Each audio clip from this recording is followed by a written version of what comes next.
Assalamualaikum warahmatullahi wabarakatuh. Perkenalkan, nama saya Nafsa Adia Zahara dengan NIM 2118103 dari kelas PAI 5C. Ini merupakan contoh media audio visual mata pelajaran Al-Quran Hadis kelas 10 MA. Di sini saya mengambil materi tentang tujuan dan fungsi Al-Quran. Yang pertama, kedudukan Al-Quran.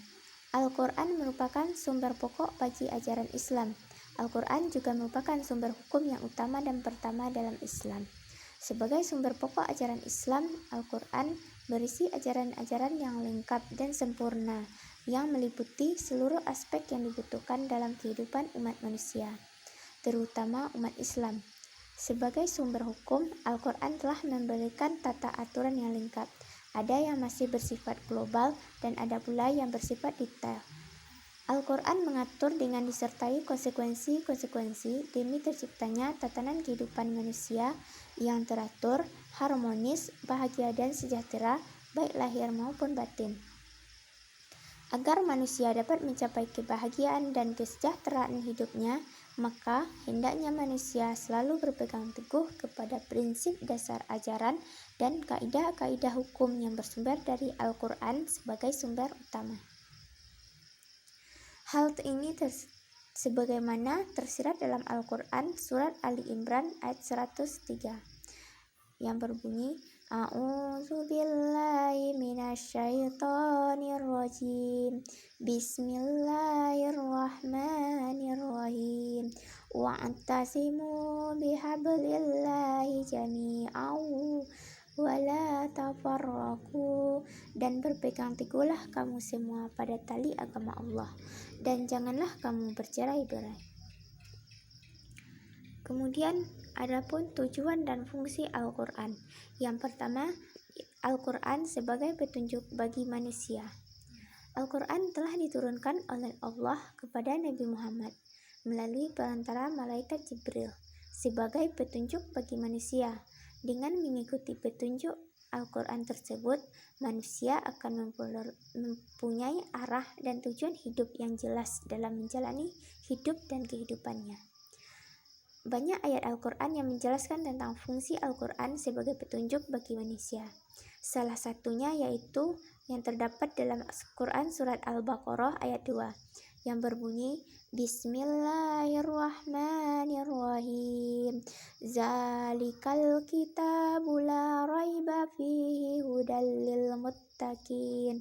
Yang artinya, kitab Al-Quran tidak ada keraguan padanya, petunjuk bagi mereka yang bertakwa. Yang kedua yaitu Al-Quran sebagai sumber pokok ajaran Islam. Ajaran Islam yang bersumber dari Al-Quran mutlak kebenarannya dan ajaran yang paling sempurna. Ajaran Al-Quran di samping membenarkan ajaran kitab suci sebelumnya juga merupakan ajaran kitab sebelum tersebut. Al-Quran berisi tentang pokok-pokok atau dasar-dasar ajaran Islam yang berkenaan dengan masalah ketauhidan, ibadah, akhlak, hukum, dan segala hal yang dibutuhkan manusia dalam kehidupannya. Dalam sebuah ayat, Allah menegaskan bahwa Al-Quran diturunkan dengan membawa kebenaran yang hakiki yang berfungsi sebagai dasar penetapan hukum yang harus dipegang teguh oleh Nabi Muhammad. Tidak boleh sedikit pun menyimpang dari Al-Quran, dan tentunya hal ini juga harus dipegang teguh oleh umat Islam, yaitu sebagaimana dijelaskan dalam Al-Quran surat An-Nisa ayat 105 yang berbunyi, Bismillahirrahmanirrahim. Inna anzalna ilaikal kitaba bil haqqa litahkum bainan nasi bima arakallah wa la takun lil khainina khasima.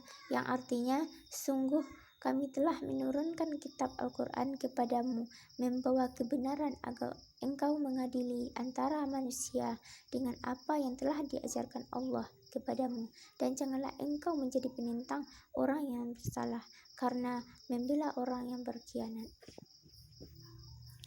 Kemudian Al-Quran sebagai peringatan dan pelajaran bagi manusia. Sebagai peringatan dan pengajaran bagi manusia, maksudnya di sini yaitu Al-Quran merupakan kitab suci dengan konsep ajaran yang salah satu ajarannya adalah berupa sejarah atau kisah umat terdahulu.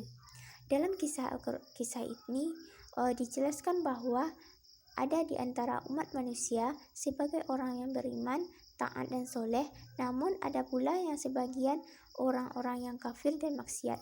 Kepada mereka yang soleh, Allah akan menjanjikan kebaikan di dunia dan pahala di surga. Sebaliknya, kepada mereka yang kafir atau durhaka